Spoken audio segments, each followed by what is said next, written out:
Bismillahirrahmanirrahim. Assalamualaikum warahmatullahi wabarakatuh. Alhamdulillah. Allahumma salli wa sallim ala sayyidina Muhammadin bil lisani jami'ati fi hadratil wasi'ah. Salatan tamuddu biha jismi min jismihi wa qalbi min qalbihi wa ruhi min ruhihi wa sirri min sirrihi wa ilmi min ilmihi wa amali min amalihi wa khuluqi min khuluqihi wa wijhati min wijhatihi wa niyati min niyati wa qasdi min qasdihi wa ta'udu barakatuha alayya wa ala awladi wa ala ashabi wa ala ahli asri ya nur ya nur ya nur ya nur ija'ali nuram yaqin. Alhamdulillah, di pagi hari ini Allah Subhanahu wa ta'ala masih memberikan kesehatan sehingga saya bisa beraktivitas sebagaimana mestinya dan sekaligus bisa menyapa para sahabat-sahabatku dimanapun kalian berada. Semoga kalian selalu dalam keadaan sehat walafiat dan segala hajatnya Allah kabulkan. Semoga yang sakit Allah sembuhkan segala penyakitnya, dan putra-putrinya semoga dijadikan Allah Subhanahu wa ta'ala anak yang soleh dan yang solehah, berguna bagi nusa bangsa, negara dan agama. Mari kita sahabatku tonton video ini sampai selesai dan semoga menjadikan keberkahan buat kita semua. Amin ya rabbal alamin. Selamat menonton. Sejak beberapa bulan yang lalu, ada pertanyaan berdasarkan tulisan seseorang yang merasa telah membuktikan bahwa nasab habaib dari jalur Abdullah atau yang biasa disebut Ubaidillah bin Ahmad al-Muhajir terputus dari Rasulullah Shallallahu Alaihi Wasallam. Beneran gak sih? Diambil dari Risalah Ahlul Bait dan Nasab Alawi yang dirilis oleh Rabithah Alawiyah. Bisa didownload di website Rabithah Alawiyah di www.rabithahalawiyah.org. Penuduh mendasari pernyataannya dari setidaknya dua kitab yang dijadikan hujjah, yakni Syajaratul Mubarakah yang diklaim karya Imam Fakhrur Razi dan Tahdzibul Ansab karya Al-Ubaidillah. Dikatakan bahwa dalam kedua kitab tersebut tidak ada nama Ubaidillah bin Ahmad al-Muhajir, ayah dari Alawi yang wafat abad 4 Hijriah, datuknya para Alawiyin. Bahkan dikatakan bahwa kemungkinan nama Ubaidillah adalah fiktif yang diada-adakan. Wow, yuk bedah satu-satu. Syajaratul Mubarakah diklaim sebagai kitabnya Imam Fakhrur Razi, yang mana beliau adalah imam besar Ahlus Sunnah wal Jamaah berakidah Al-Asy'ari, juga panutan para habaib. Tapi janggalnya, kitab tersebut tidak pernah tercatat dalam sejarah sebagai kitab beliau. Kok bisa? Di dalam kitab-kitab ulama besar Ahlus Sunnah yang sangat mengenal Imam Fakhrur Razi secara detail, tidak ada yang menyebutkan kitab tersebut sebagai karya tulis beliau, seperti Az-Zirikli dalam Al-Alam, Al-Hamawi dalam Mu'jam Udaba, dan Ibnu Khalikan dalam Wafiatul A'yan. Tidak ada satupun yang menyebutkan kitab ini dalam karya Imam Fakhruddin Ar-Razi yang wafat pada tahun 606 Hijriah. Kitab ini baru ditemukan di tahun 1418 Hijriah seperti yang tertulis di halaman 13 kitab tersebut, yang artinya ditemukan tahun 1997 Masehi atau baru 26 tahun yang lalu. Luar biasa. Ternyata yang mengatakan kitab ini sebagai kitab Imam Fakhrur Razi sebagaimana tertulis pada kitab tersebut di halaman 12-nya bernama Al-Mar'ashi An-Najafi, yang menemukan kitab tersebut dan memerintahkan muridnya Mahdi Ar-Rajai mentahqiq atau menulis kembali kitab ini. Kok bisa kitab tersebut tersembunyi dan baru muncul 812 tahun setelah wafatnya Imam Fakhrur Razi? Jika memang penuduh yakin, maka datangkanlah kepada kami satu bukti tertulis pada abad 7, 8, 9 atau bahkan 10 Hijriah dari ulama Ahlus Sunnah ternama yang menyebutkan ini adalah kitab Imam Ar-Razi. Dan bagaimana mungkin menisbatkan kitab yang baru ditemukan kemarin sore sebagai kitab abad ke-6? Penuduh cenderung selalu menghindar dari pertanyaan ini. Penuduh berdalih bahwa si penemu kitab dan pentahkiknya pun pada halaman 11 mengakui bahwa beliau terkejut saat menemukan kitab ini. Dan gak perlu penuduh meminta Rabithah Alawiyah ngecek ke perpustakaan di Istanbul, karena Rabithah tidak dalam keraguan sedikit pun. Justru penuduh yang harus mendatangkan bukti dari abad awal. Apalagi banyak kejanggalan pada kitab tersebut, seperti banyaknya nama besar yang tidak tercatat, seperti Syekh Abdul Qadir Al-Jailani yang hidup sezaman dan sewilayah dengan Imam Ar-Razi. Justru tidak tercantum dalam kitab tersebut, dan banyak nama lain. Bahkan pada halaman 92 disebutkan Imam Ar-Razi, sosok ulama besar Ahlus Sunnah, justru dikatakan meyakini Imam 12 Syiah dan mengatakan Imam Mahdi sudah lahir menunggu pembebasan. Jadi sangatlah wajar jika banyak pihak yang 1000% meragukan kitab tersebut sebagai tulisan Imam Fakhrur Razi. Uniknya lagi, adalah baik Mahdi Ar-Rajai selaku mentahqiq dan Mar'ashi An-Najafi selaku penemu sama-sama punya kitab nasab tulisan mereka sendiri yang mengakui nasab Ubaidillah bin Ahmad, bahkan menuliskan pengakuan ketersambungan ke Rasulullah SAW, suatu fakta yang tidak banyak dibahas. Oke, satu hujjah penuduh kita coret dulu. Lanjut hujjah kedua, kitab Tahdzibul Ansab. Kitab ini karangan Syekh Ubaidili. Beliau adalah seorang ahli nasab yang mana dalam kitab tersebut Al-Ubaidili hanya menyebutkan di antara anak Ahmad bin Isa. Artinya beliau tidak berniat menyebutkan seluruhnya.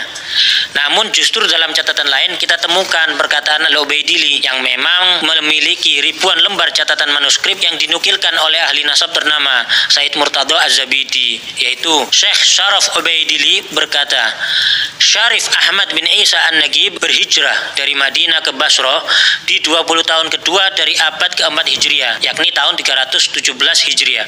Beliau keluar bersama putranya Abdullah ke arah timur. Dengan demikian, Al-Ubaidili justru menjadi ahli nasab abad kelima yang turut mengakui adanya Abdullah bin Ahmad. Kami tidak mungkin menerima tuduhan sang penuduh bahwa ahli nasab sekelas Az-Zabidi berbohong dalam mengutip perkataan Al-Ubaidili tersebut. Sekarang dua hujjah tersebut sudah kita bahas. Nah, sekarang gantian. 1. Mampukah penuduh mendatangkan bukti dari abad 7, 8, 9, 10, 11, 12 atau bahkan 13 bahwa ada ahli nasab yang mempertentangkan kebenaran nasab Alawiyin? Perlu diketahui bahwa tidak ada satupun ahli nasab terdahulu yang mengingkari nasab tersebut.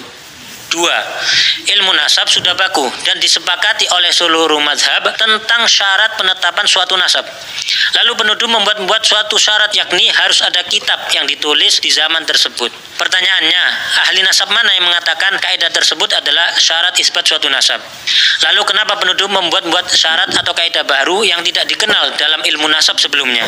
Dapatkah penuduh mendatangkan satu saja ahli nasab terdahulu dari mazhab manapun yang mengatakan hal tersebut sebagai syarat penetapan nasab? Pertanyaan-pertanyaan tersebut dihindari oleh penuduh yang lalu berusaha beralih ke pembahasan lain. 3. Dan kata siapa Imam Ubaidillah hilang fiktif selama 500 tahun lebih? Jika mau sabar dalam mempelajari, nasab tersebut disebutkan oleh catatan nasab dari kalangan Alawiyin.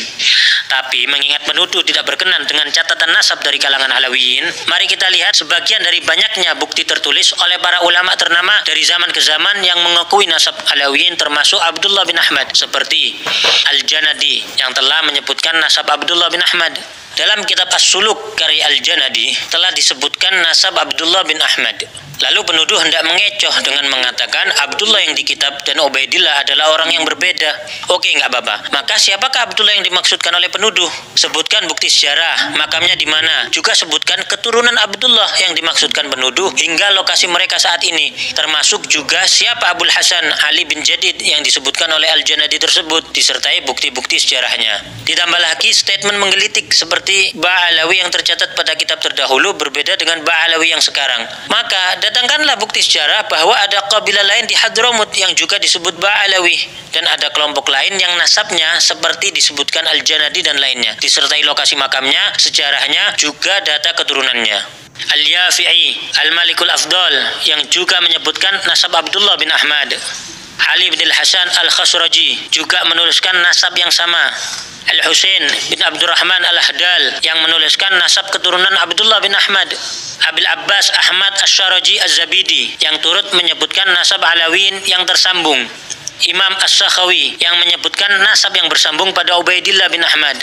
Imam Ibnu Hajar Al-Haytami, ulama besar yang juga ahli nasab yang turut menyebutkan sanadnya bersambung ke Ubaidillah bin Ahmad. Al-Ayashi yang menyebutkan nasab yang bersambung hingga Ubaidillah bin Ahmad. Syekh Al-Muhibbi dalam kitabnya Khulasatul Athar menuturkan keluarga Ba'alawi dinisbatkan kepada Alwi. Alwi ini adalah putra Ubaidillah bin Ahmad bin Isa. Beliau adalah sosok yang menjadi muara berkumpulnya nasab mereka.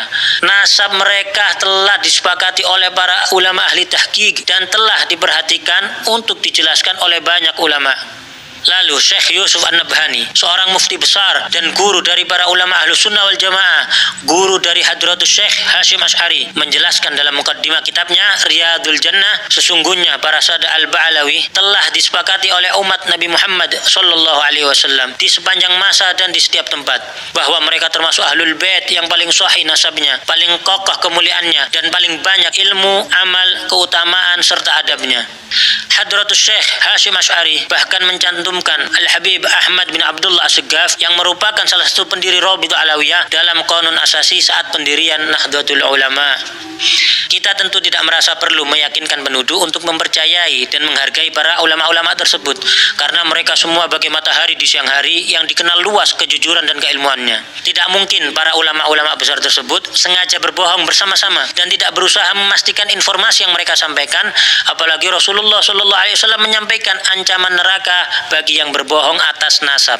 Sejarah Alawiyin telah jelas disertai lokasi makam dan tempat bersejarah mereka yang terjaga hingga kini. Dapatkah penuduh sebutkan satu saja ulama atau ahli nasab terdahulu di Hadramut yang menafikan bukti-bukti sejarah tersebut? Lalu apakah catatan nasab Rabithah Alawiyah diakui ahli nasab dan nakobah internasional?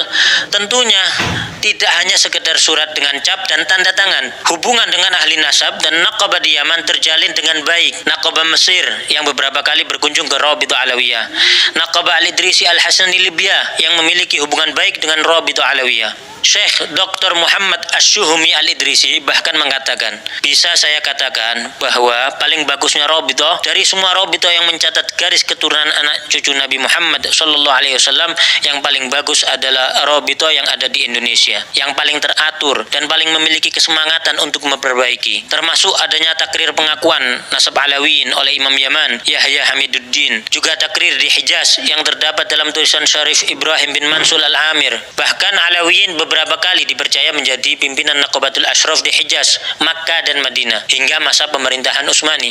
Alawiyin tidak sedikit pun ditolak atau diragukan untuk memimpin para keturunan Rasulullah di Hijaz atau di Yaman oleh para ulama besar setempat dan para keturunan lainnya. Salah satunya yaitu Al-Habib Alwi bin Ahmad As-Segaf, mufti mazhab Syafi'i di kota Mekkah pada zamannya, dan pengarang kitab Tarsyihul Mustafidin, salah satu kitab fikih rujukan para ulama dunia termasuk di Nusantara. Lalu penuduh rajin sebut tes DNA sebagai solusi. Mungkin informasi tentang fatwa larangan menggunakan tes DNA untuk nasab yang jauh belum sampai kepada penuduh, yakni Lembaga Internasional Rabithah Alam Islami di Hijaz, Darul Ifta Qatar, dan Darul Ifta Mesir yang telah memberikan fatwa melarang isbat nasab jauh melalui tes DNA, atau menuduh jumlah keturunan ke-38 sampai 44 sebagai tidak logis. Maka penuduh perlu melihat jumlah keturunan dari jalur keturunan Rasulullah lainnya selain Alawiyin yang ternyata juga di range yang sama. Karena coba-coba hitung pakai kalkulator, ternyata justru beresiko malah jadi menafikan adanya keturunan Rasulullah Shallallahu Alaihi Wasallam. Bukti bahwa nasab tersebut sudah memenuhi syarat syuhra wal istifadhah juga tidak terbantahkan dengan tidak adanya penolakan dari abad ke abad. Juga diakui oleh para ulama besar dan ahli nasab dari masa ke masa. Tidak disebutkannya sebuah nama pada suatu kitab nasab tidak dapat diartikan orang tersebut tidak ada atau bahkan fiktif, karena terdapat ulama dan ahli nasab siqah lainnya yang menulis dan menambahkan. Maktab Daimi di dalam Rabithah Alawiyah ditujukan untuk melanjutkan catatan-catatan nasab dari para pencatat terdahulu kalangan Alawiyin untuk diteruskan di Indonesia demi menjaga keberlangsungan dan pemutakhiran catatan nasab tersebut. Jadi, meski didirikan tahun 1928, catatan nasab yang digunakan bersambung sanadnya dari ahli keluarga dan nasab zaman ke zaman. Tentu kita bersyukur kepada Allah Subhanahu wa taala. Terdapat para kiai, ulama dan banyak pihak yang berdiri membela para habaib. Jika ada beberapa oknum habaib yang belum mengikuti kemuliaan akhlak dan kesolehan datuk-datuknya, maka kami memohon doa antum semuanya agar Allah Subhanahu wa taala memudahkan langkah mereka menuju kebaikan. Nasab yang bagus itu bukan untuk membanggakan diri, bukan untuk meremehkan orang lain.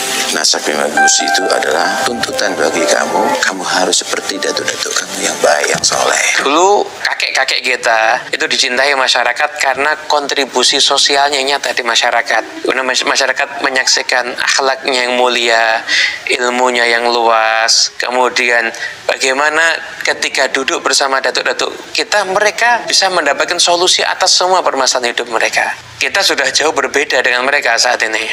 Bukan malah nasab itu dikapitalisasi, dijadikan kebanggaan, karena tidak ada gunanya sama sekali. Anda tidak mendapatkan ini dari usaha Anda. Dan kepada para habaib yang telah berusaha melanjutkan estafet keilmuan, akhlak, juga kontribusi bermasyarakat sebagaimana datuk-datuknya, maka kami mohon doa agar mereka pun diberi kekuatan oleh Allah untuk dapat istiqamah. Rasulullah Shallallahu Alaihi Wasallam bersabda, barang siapa mengaku-ngaku nasab atau keturunan yang dia sendiri tidak mengetahuinya, maka jadi kafirlah ia kepada Allah. Dan barang siapa mengingkari nasab walaupun samar nasab tersebut, maka kafirlah ia kepada Allah.